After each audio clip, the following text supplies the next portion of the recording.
up, guys? Kegaliak Gaming here again. It's been a while since I've made a video, but I'm back with a new game that I've been playing. It just launched on Steam, I think 3 days ago, and it seems fairly small, but it's getting massively great reviews, and hopefully more people come and join it. It's called Hover Gamers Revolt or Gamers Revolution. Kind of a dumb title, but I'll forgive them for that. People are calling it the baby of Mirror's Edge and Jet Set Radio, which is an oldie, but an old game that I really enjoy. And Mirror's Edge, of course, I enjoyed the first one. The second one, I think, was kind of garbage. But this game here really feels like they took all the best elements of Mirror's Edge and all the best elements of Jet Set Radio. You've got a huge open world. I think I've unlocked 3 parts of it. I've got like Garbage City, I think it's called the Heavens up above, and then the Sewers. And it's just a parkouring game with races. There's some stealth mode missions. I haven't seen any of those yet. And then there's some missions around you put a game ball in the basket, basically kind of like a basketball sort of game, I guess is what you'd call it. But it flows really well. There's not a whole lot of explaining for some things. So, like there you see I'm picking up a cheap pulse generator. It changes different stats, but I don't know which stats are important yet, or which stats you want, or why you want these stats, or anything like that. I'm sure it'll be pretty easy to figure out in the future, but this is kind of day one footage for me as I was playing around in this world, and it's a ton of fun to grind on things, a ton of fun to get going super fast and running through the city. There are, I guess you'll call them police. There's these e-cops that if you're doing too much bad stuff, they will arrest you, or they'll stop you in your tracks so that you slow down, which hurts you.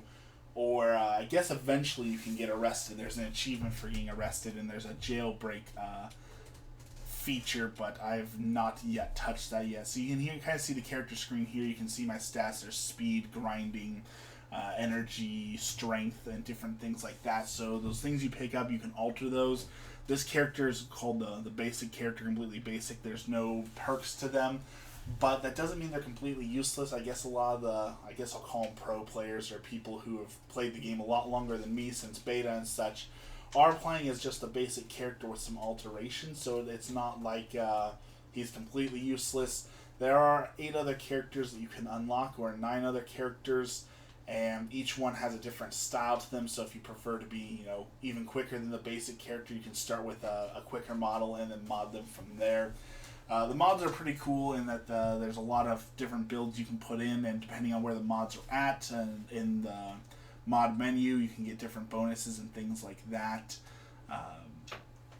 So it's a really cool customization. I am a little bit disappointed with the basic character customization. Like your starter character here, I look like just everyone else who started the game, except for you can alter the color scheme, and you can alter the height, and those are the only 2 things. Other characters are base models as well. They look like other characters in the game, so you're just a clone of them. There's no make your own character, which is something I always appreciate in games. Unfortunately, this one doesn't have it, but for a $15 game, I guess I'm not going to complain too much about that. All these characters you see popping up on the screen are different characters that you can clone and then use their stats to boost yourself.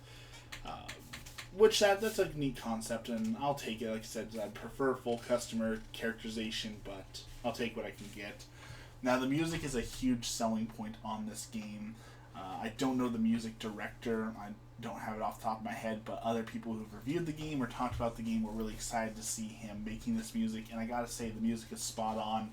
Most games I play completely muted and listen to my own music or watch TV or something in the background, but this one I'm finding myself keeping the music on because it's just got this really great feel to it, real great.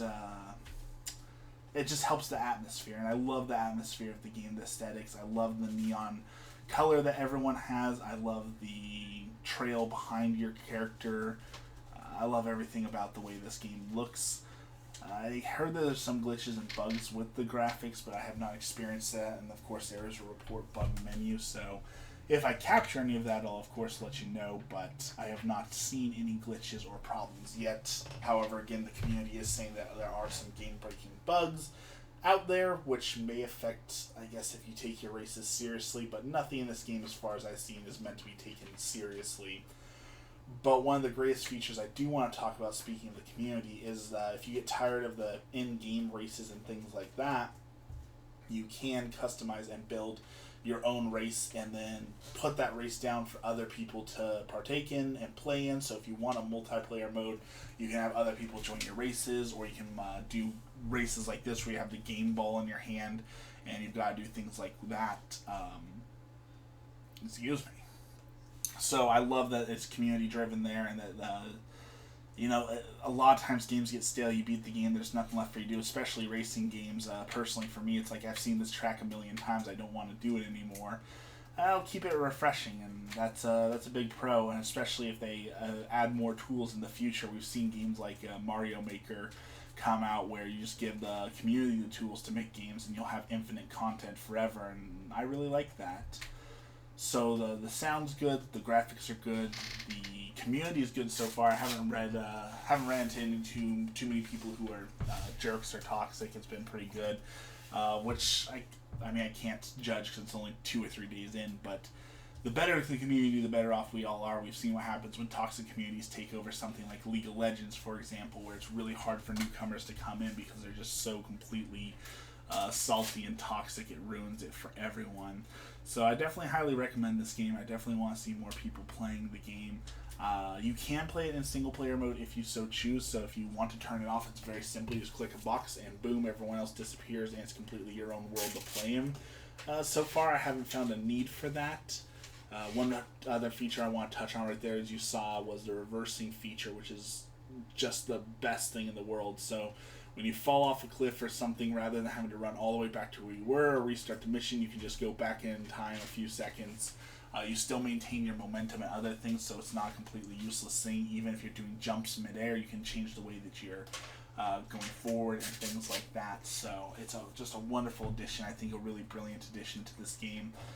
Where other games may have had something like that, like for example, SSX Tricky had a feature where you could you start back a few seconds before, but it was very costly. It got rid of all your momentum, it put you behind in the races, and essentially you might as well start over because there was no coming back from it. This isn't the scenario here, and I find that very enjoyable, so I hope that they keep coming up with fresh ideas like that and making it interesting. I like that there's different styles. There's not just races like you can see here. I'm trying to charge that box by doing enough stunts now.